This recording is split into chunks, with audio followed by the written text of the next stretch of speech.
کوئی بیماری متعدی نہیں ہے، متعدی پھیلنے والی بیماری، کہ بیماری خود بخود پھیل جائے، ایسا اسلام میں تصور نہیں ہے، یہ اسلامی کانسیپٹ نہیں ہے۔ یہ ایک حدیث ہے۔ اور دوسری حدیث میں نبی نے فرمایا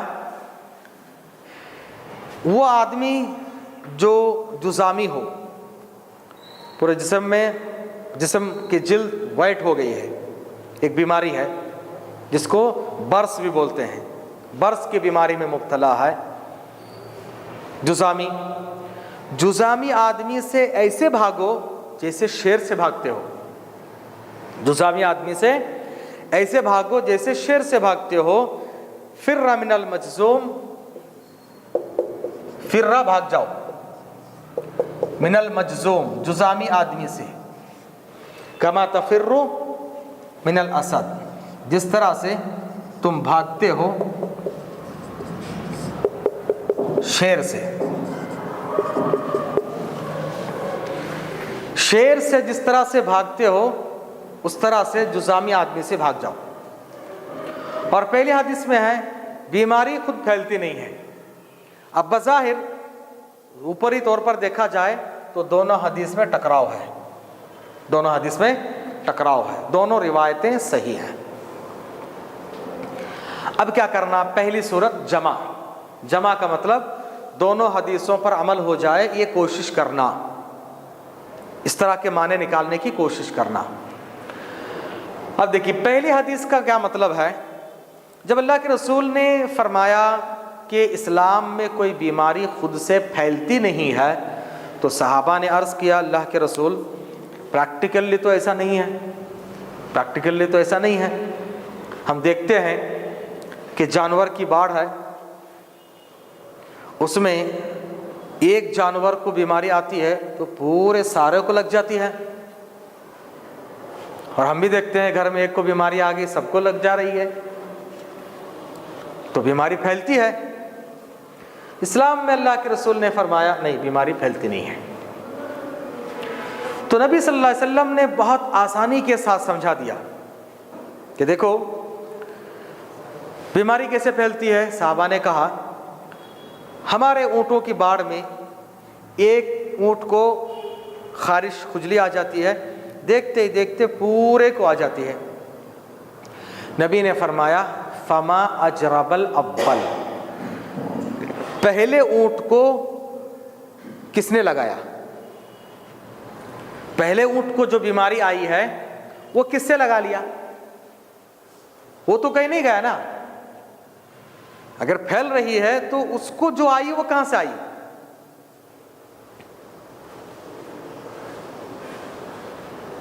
مطلب اس کو بیماری دینے والا اللہ ہے، اللہ دینا چاہے لاکھ احتیاط کرو پھر بھی آ جائے گی، اللہ دینا نہ چاہے کچھ بھی کر لو نہیں آئے گی۔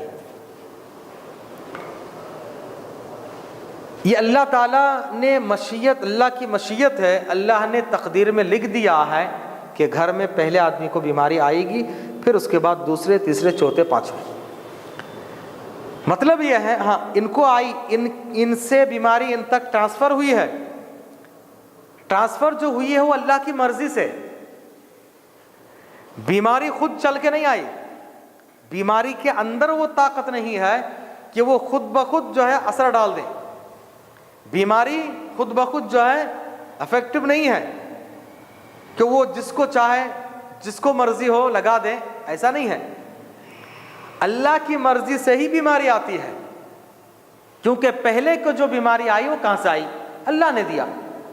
یہ دماغ میں تو پہلی حدیث میں ہے ایمان جس کا مضبوط ہو، ایمان جس کا بہت سٹرانگ ہو، مضبوط ہو، ایسے آدمی کے لیے ہے۔ نبی صلی اللہ علیہ وسلم جذامی آدمی کے ساتھ کھائے بھی ہے، پیے بھی ہے، سب کچھ کیے، اور آپ نے کہا کہ دیکھو ان کے ساتھ اٹھنے بیٹھنے کھانے پینے سے کچھ نہیں ہوتا، نہ بیماری لگتی ہے۔ اور دوسری جو حدیث ہے یہ احتیاط کے لیے، ہاں چلو اگر تمہارے دل میں خدشہ ہو رہا ہے، دل میں اتنا اسٹرانگ نہیں ہے، تو ایسی صورت میں احتیاط کر لو، بہتر ہے، اور نہ ایمان خراب ہوگا۔ کیسے ایمان خراب ہوگا؟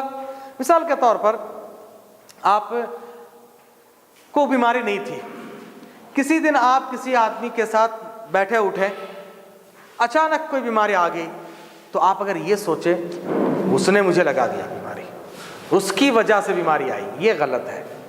تو آپ کے ایمان میں خرابی آ جائے گی.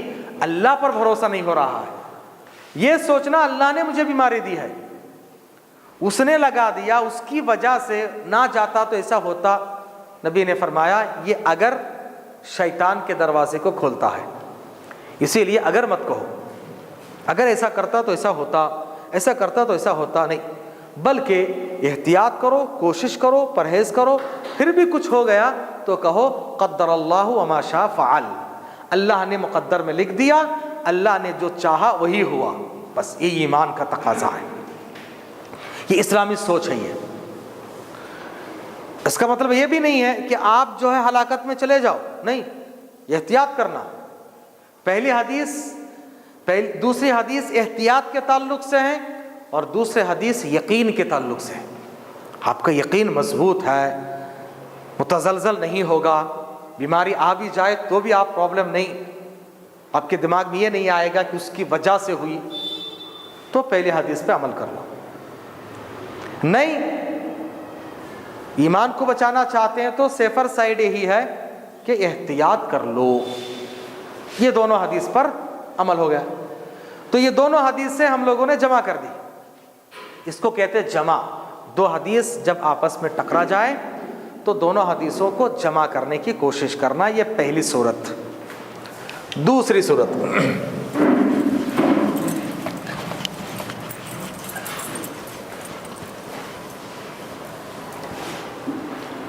دوسری صورت ناسخ منسوخ, نسخ کہتے ہیں اس کو, نسخ. نسخ کا مطلب ہے کینسلیشن, نسخن, نسخ, کینسلیشن.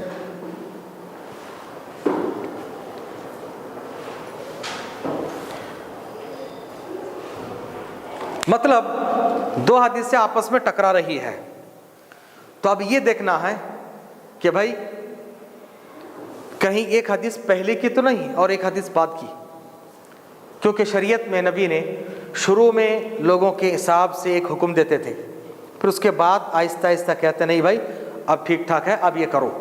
جیسے صحابہ اکرام شروع میں اسلام قبول کر کے آئے, ابھی ان کے دماغ میں بت پرستی تھی, بت پرستی کا طریقہ تھا, تو نبی نے اس کو پوری طرح سے ختم کرنے کے لیے ایک جائز کام کو بھی روک دیا وقتی طور پر.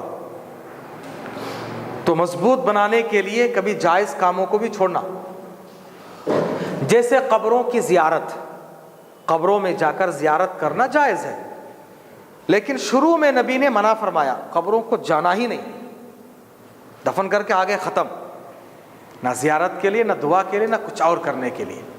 کیوں؟ تاکہ ان کا ایمان مضبوط ہو, اللہ پر بھروسہ آئے. مردوں سے مانگنا, بڑے بزرگوں سے مانگنا یہ چھوڑیں. تو شروع میں نبی نے منع کر دیا, بالکل نہیں جانا قبروں کو.